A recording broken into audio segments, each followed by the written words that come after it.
Télégramme pour Monsieur John. 30 avril 2017, 23h59, stop. Envoyé dernier télégramme de France, stop. Créé 1879, stop. 60 000 émis en 2016 par serveur informatique, téléphone ou fax, stop. Fin d'une technologie révolutionnaire, stop. Retour sur histoire télégraphique.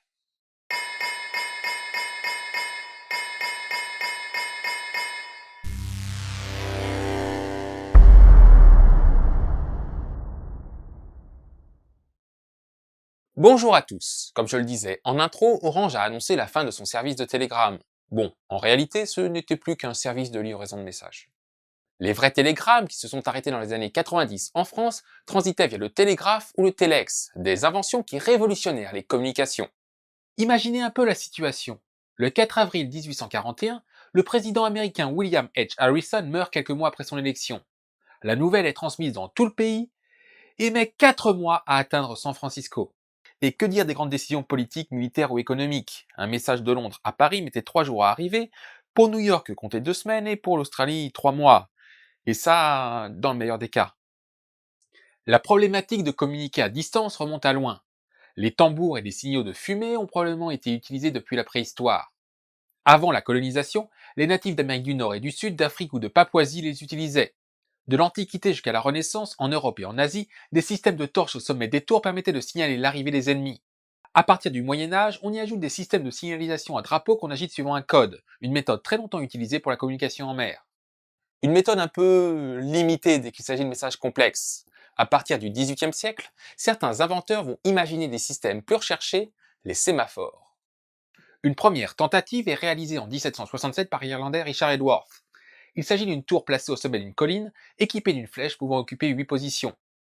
En passant à 2 ou 3 flèches, on peut coder 64 ou 512 combinaisons. Ce projet n'est pas poursuivi, mais en 1791, les frères Chappe proposent un sémaphore à 3 branches au gouvernement de la jeune France révolutionnaire. Si vous voulez en savoir plus sur le système Chappe, je vous renvoie à la vidéo Scientori sur la Révolution française. Pour résumer, des tours placées à intervalles réguliers transmettent des messages grâce à un code à 92 combinaisons. Entre 1792 et 1850, 556 stations sont construites couvrant les grandes villes du pays. En 1806, un autre système, imaginé par Charles Despillon, est construit le long des côtes pour la communication maritime. Ce système, plus léger et plus souple, sera utilisé jusqu'à la Seconde Guerre mondiale. La France n'est pas le seul pays à développer un télégraphe optique, notamment face à la menace napoléonienne. En Angleterre, Edgeworth repropose son idée en 1793, mais c'est Lord Murray qui en installe un en 1795, reposant sur un système à 6 panneaux amovibles. À la fin du conflit avec la France, les 4 lignes créées sont démantelées et seul un système inspiré de Despillon sera maintenu entre Londres et Portsmouth. Dans le reste du monde, Agustin de Bettencourt en installa un en Espagne et Abraham Edkrans en Suède. On en retrouve également aux États-Unis, au Canada, au Portugal, au Danemark, en Prusse, en Turquie, en Égypte, en Chine et en Russie, avec la plus longue ligne de télégraphe optique du monde entre Moscou et Varsovie sur plus de 1200 km. Ces lignes sont surtout utilisées par les gouvernements et les rares tentatives commerciales ne font pas long feu. Il faut dire qu'entre la construction, la maintenance et les salaires des opérateurs, le coût devient vite prohibitif. Mais heureusement, une invention va révolutionner ce principe, l'électricité. Après les premiers travaux au XVIIe siècle, Franklin commence notamment à théoriser le phénomène. Grâce aux bouteilles de Leyde, les premières expériences se font en utilisant de l'électricité statique. En 1753, un Écossais anonyme présente un système de 26 fils pour transmettre chaque lettre de l'alphabet. En 1774, Georges Louis Le Sage teste un système équivalent. En 1787, un physicien français nommé Lomont met au point un télégraphe à un fil qui déplace une balle suivant les variations électriques permettant de coder des lettres. L'un des gros soucis de ces systèmes, c'est leur alimentation, mais en 1800, Alessandro Volta met au point la pile, permettant de fournir une source d'électricité facilement utilisable. En 1809, l'Allemand Samuel von Sommering met au point un système particulièrement imaginatif. Chaque lettre et chiffre est transmis à travers son propre fil. Un interrupteur permet de coder le caractère voulu, et le signal électrique parcourt le fil jusqu'à un tube d'acide. Sous l'effet du courant, une réaction chimique se produit et une petite bulle d'hydrogène se forme. En observant l'apparition d'une bulle dans le tube correspondant, on pouvait alors retranscrire le message. Par contre, surveiller 35 tubes pour ne pas manquer une bulle, c'est très créatif, mais pas très pratique.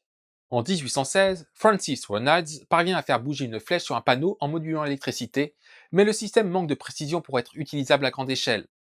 À partir des années 1820, plusieurs technologies vont se révéler précieuses. Hans Christian Ørsted et Johann Sweger inventent le galvanomètre, un compteur à aiguilles mesurant l'intensité électrique, et William Sturgeon, Humphrey Davy et Joseph Henry mettent au point l'électroaimant et le relais électromagnétique. Autrement dit, de quoi mesurer et transmettre avec précision un signal électrique. En 1832, le russe Pavel Cheling invente un système à 5 touches. En actionnant une combinaison de touches, le signal était transmis à travers 5 fils jusqu'à 5 galvanomètres. Chaque galvanomètre pouvait prendre 2 positions avec ou sans courant. Il s'agit du tout premier code binaire, permettant de coder les 10 chiffres, une suite de chiffres se traduisant grâce à un dictionnaire spécial. Après une démonstration convaincante devant l'empereur, le projet meurt avec son auteur en 1833. Un an plus tard, c'est Carl Gauss et Wilhelm Weber qui installent à Göttingen un système transmettant un signal binaire par inversion de courant à 7 lettres à la minute. Ce système ne comporte qu'un seul fil et la combinaison binaire est directement interprétable par l'opérateur. Ces premiers prototypes préfigurent déjà les télégraphes modernes, et le premier d'entre eux arrive d'Angleterre. En 1837, Charles Whiston et William Cooke construisent une ligne fonctionnelle de 2 km. Cette ligne fonctionne grâce à un système ingénieux d'aiguilles pointant les lettres sur un panneau.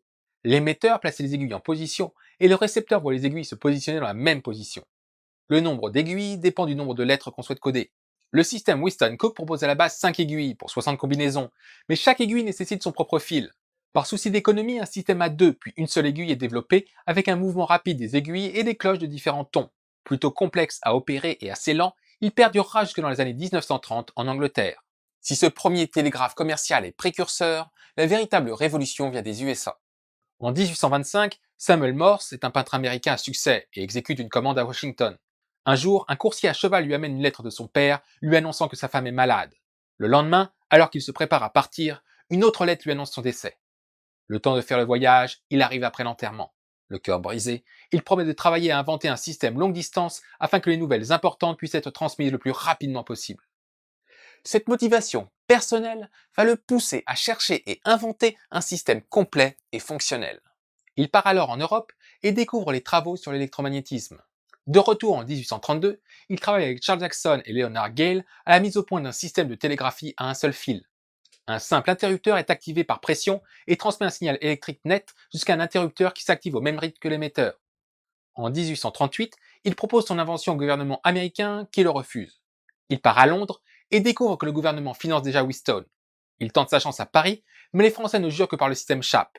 De retour au pays, il obtient un brevet en 1840. Mais pourquoi ce télégraphe s'est-il imposé? Eh bien parce qu'en plus d'être simple à mettre en place, Morse va le compléter avec un code rapide à exécuter. Le code Morse permet de coder des lettres et des chiffres avec un système d'impulsion courte, un point, et longue, un trait. Certains chercheurs pensent que c'est son assistant, Alfred Vail, qui l'a élaboré seul, d'autres affirment qu'ils y ont travaillé ensemble.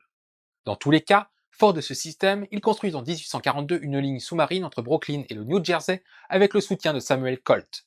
En 1843, le gouvernement lui propose un contrat et il construit la ligne Baltimore-Washington sur 71 km. Ce système va progressivement s'imposer dans le monde entier, remplaçant les télégraphes optiques, mais aussi d'autres télégraphes électriques comme ceux de Whiston-Cooke ou de Breguet en France. En effet, la simplicité du système va permettre de l'optimiser et mener à l'invention du téléscripteur, ou téléx, la version automatisée du télégraphe. À partir des années 1850, on travaille sur le multiplexage, c'est-à-dire la transmission de plusieurs signaux sur un même câble. Alexander Bain et David Hughes vont, chacun de leur côté, mettre au point des imprimantes à code Morse. Dans les années 1870, le code Baudot va accélérer la transmission des messages. Inventé par le français Émile Baudot, il permet de coder 32 caractères sur 5 bits transmis par 5 interrupteurs. De son côté, Whiston invente un système permettant de transmettre du code Morse grâce à un papier perforé. En 1901, Donald Murray fusionne le code Baudot et le papier perforé pour mettre au point le code Murray et invente le télégraphe automatique qui fait passer une bande perforée pour transmettre et imprime une bande à la réception. Dans les années 1920, ces optimisations aboutissent au premier téléscripteur complet, la machine de Creed, une machine à écrire transmettant directement le signal à la vitesse standardisée de 45,5 bauds, soit 66 mots à la minute, avant de le décoder et l'imprimer à réception, chaque ligne pouvant gérer 25 communications à la fois, permettant ainsi la création du réseau Telex dans les années 30. Pour accélérer la transmission, de nombreuses abréviations furent inventées et certaines sont encore utilisées de nos jours, comme SOS ou OK. De plus, chaque télégramme était facturé au mot. On enlevait donc les prépositions, on limitait les pronoms au maximum et on compressait les messages pour être le plus succinct possible. Ce style fut d'ailleurs très décrié, notamment pour le côté impersonnel qui rendait les messages assez froids. Comme ce télégramme reçu par le personnage de Meursault dans L'étranger d'Albert Camus. Mère décédée, stop. Enterrement demain, stop. Sentiment distingué.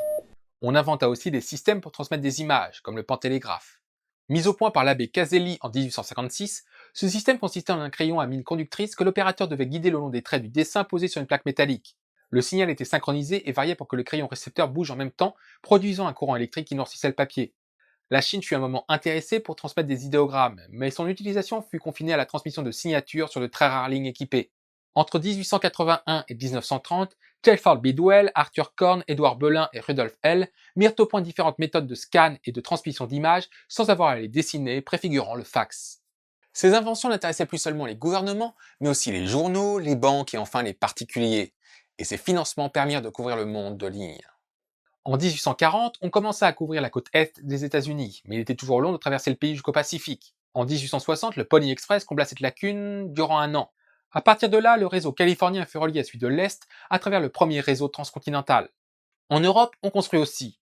En 1851, Londres et Paris sont reliés à travers la Manche. La Méditerranée est franchie en 1853, l'Atlantique est vaincu en 1866 après une première tentative ratée une décennie plus tôt.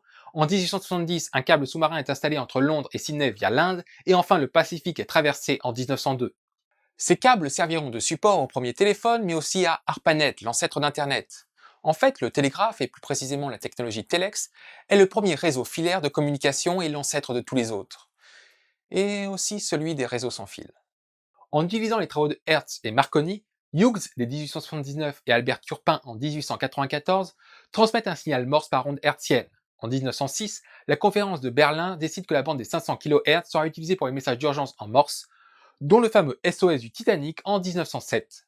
Finalement, le télégramme disparaîtra dans les années 2000, sauf dans certains pays, soit pour des raisons économiques, soit culturelles comme au Japon, où il est parfois encore utilisé pour annoncer des mariages ou des funérailles. En réduisant le temps de communication, le télégraphe fut, avec le chemin de fer, l'un des principaux moteurs de la mondialisation de la fin du 19e au milieu du 20e siècle, permettant de diffuser des informations de la plus officielle à la plus personnelle, n'importe où sur Terre.